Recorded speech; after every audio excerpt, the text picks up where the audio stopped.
Oh, hey, thought they had you figured out. Didn't they, whispers, behind screens, side eyes, in rooms where you were the brightest damn light. They wanted you to be the villain, but you were the plot twist.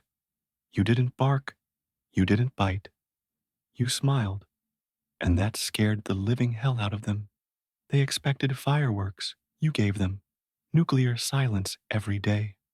They poked, they prodded, they watched like weird little creeps under their blankets at 2 a.m., praying for your collapse. Why? Because collapse is relatable, but composure? Oh, that's insulting to them. You weren't just under their microscope. You were the specimen, the test subject, the freaking alien artifact they couldn't crack. And what did they find after 365 days of high-defin stalking? Not a monster, not a liar, not a fraud, but a psychotic soul. Oh, not crazy. Like they hope not the kind they could lock in a diagnosis and gossip about over coffee and complaints. No, no. You are the kind of soul that dances in fire and comes out cleaner than their conscience. You are the kind of insane that prays for your enemies and still blocks their number. They wanted rage. You gave them reflection. They wanted drama. You served them detachment.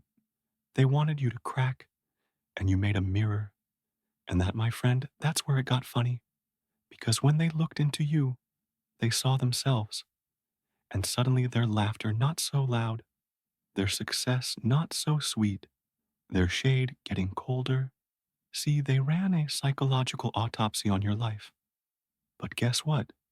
You weren't dead. You were meditating. You were marinating in peace. While they were throwing tantrums in group chats, they built a whole lab trying to dissect your pain and ended up dissecting their own damn emptiness. You didn't scream. You didn't fight. You smiled and they called it suspicious. You forgave and they called it fake. You walked away and they called you weak. But now, they're confused. Now they're spooked because you survived. Not just the pain, not just the tests. As you survived their expectations and came out not just clean, but gleaming.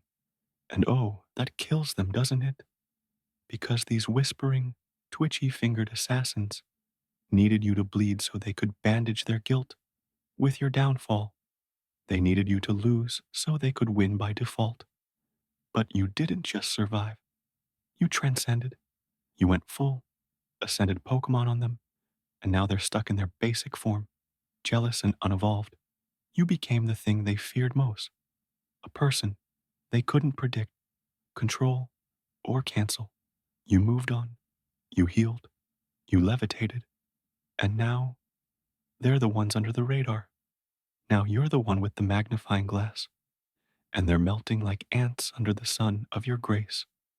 See, they thought they were building a case against you, but all they built was your legend.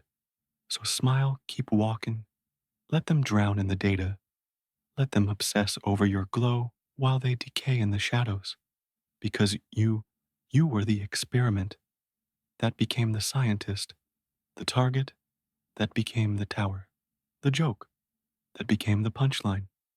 And now their greatest fear has come true. You didn't break, you built.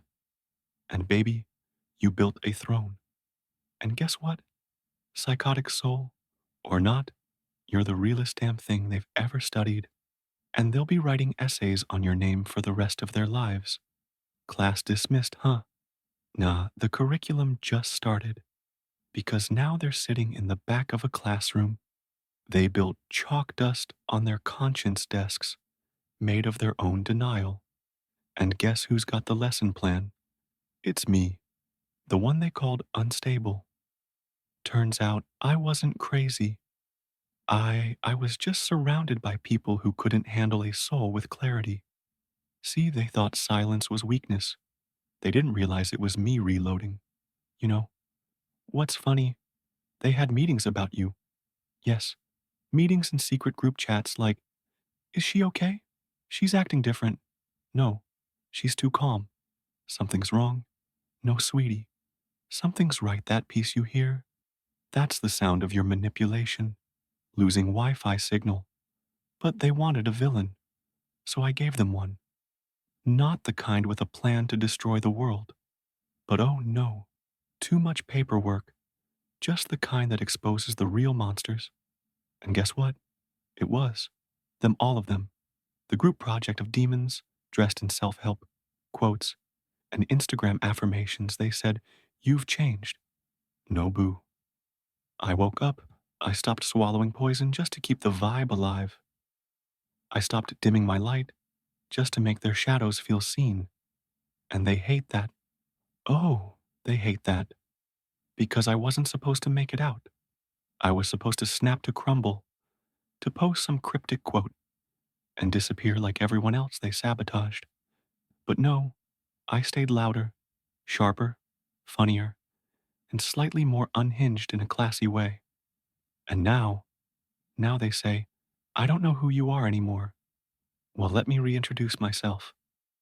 I am the product of everything you did wrong, wrapped with madness and a purple suit and a smile to match. I'm the karma you can't block. I'm the quiet revenge you never saw coming. And I don't want an apology. I want you to sit there in the silence you built and finally hear yourself think, spoiler, it's not a pretty sound, but you know, what's better than revenge? Peace. The kind of peace that makes people suspicious. You walk in like, hey, how are you? And they flinch. Why? Because healed people are terrifying. They're unpredictable. You can't guilt trip them. You can't manipulate them with silence. They don't chase, they choose. And baby, I've been choosing me. I didn't get louder. I got clearer. And in this clarity, I found something they never expected me to have power. The power to smile in the same room where they plotted my fall. The power to be kind without being a doormat. The power to love without letting them use it as a leash. The power to walk away, not because I'm bitter, but because I'm busy. Let's get one thing straight. I'm not your villain. I'm the sequel, the one where the quiet one stops bleeding. For people who wouldn't even give a paper cut, in return, the one where the overlooked character becomes the plot twist. And oh, here's my favorite part. They thought the story ended with you broken, but you didn't just rewrite the ending, you burned the script. Now, they're improvising in a play you produced. Welcome to the theater of regret, starring them, directed by Karma, and scored by your silence, and oh yeah,